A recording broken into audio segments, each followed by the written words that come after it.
उत्तर प्रदेश के छोटे से गांव मिर्जापुर में नेहा यादव नाम की एक लड़की रहती थी। उसका परिवार बहुत ही साधारण था। पिता खेती करते थे और मां घरेलू काम। घर में लड़कियों को ज्यादा पढ़ाया नहीं जाता था और नेहा भी उसी परंपरा का हिस्सा थी। लेकिन नेहा अलग थी। जब भी अखबार आता वो सबसे पहले उसका एडिटोरियल पढ़ती थी, वो भी तब जब गांव में बहुत कम लोग पढ़े लिखे थे। टीवी पर जब कभी किसी अधिकारी का इंटरव्यू आता तो वो ध्यान से देखती और खुद से कहती, मुझे भी ऐसा बनना है।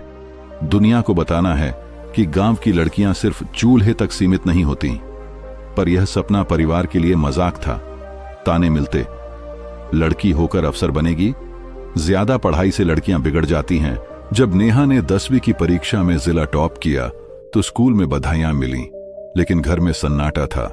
मां खुश थीं, लेकिन चुप, और पिता ने बस इतना कहा, अब बहुत पढ़ाई हो गई, अब घर का काम सीखो।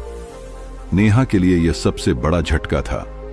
रात को जब सब सो गए, नेहा अपनी कॉपी में एक डायरी की तरह लिखती, अगर मेरा सपना सिर्फ मेरा है तो मुझे ही इसके लिए लड़ना होगा। वो रोज सुबह जल्दी उठकर पढ़ाई करती, फिर घर का काम, फिर दोपहर में गांव की लाइब्रेरी में पढ़ने जाती, जहां अक्सर वो अकेली होती। वहीं एक दिन गांव के पुराने मास्टर जी ने पूछा, तू किस चीज की तैयारी कर रही है बेटा? आईएएस बनने की मास्टर जी। मास्टर जी थोड़ी देर चुप रहे, फिर बोले, बहुत लोग सपना देखते हैं, लेकिन तुम तो उसके लिए जल रही हो। मैं तुम्हें गाइड करूंगा। नेहा के पास कोई कोचिंग नहीं थी, न ऑनलाइन क्लास, न मोबाइल। उसने पुरानी किताबें, अखबार और मास्टर जी के नोट से ही पढ़ाई शुरू की। हर रविवार को वो एक पुराना रेडियो चलाकर ऑल इंडिया रेडियो की न्यूज सुनती थी, जिससे उसे करंट अफेयर्स मिलते।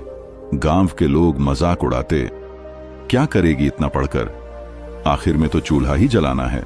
लेकिन नेहा के अंदर आग थी।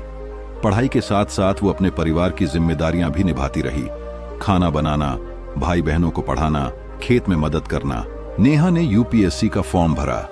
जब एडमिट कार्ड आया तो वो पहली बार अकेले शहर गई परीक्षा देने।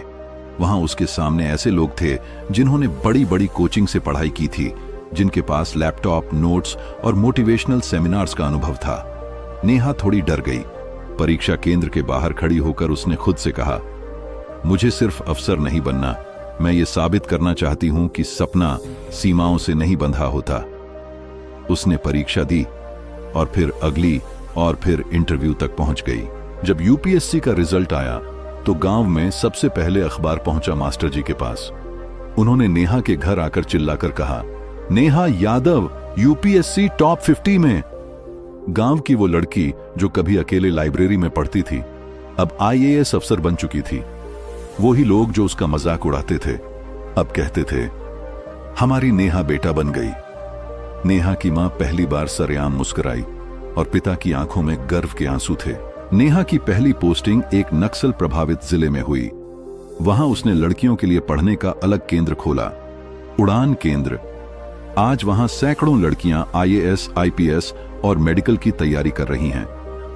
एक इंटरव्यू में जब नेहा से पूछा गया, अगर आप अपने पुराने जीवन को एक शब्द में बयान करें, तो उसने जवाब दिया, दीवारें, लेकिन मैं उन्हें सीढ़ी बना चुकी हूं।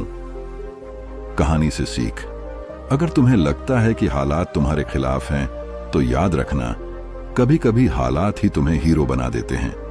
दीवारों से मत डरिए, उनसे ऊपर चढ़ना सीखिए।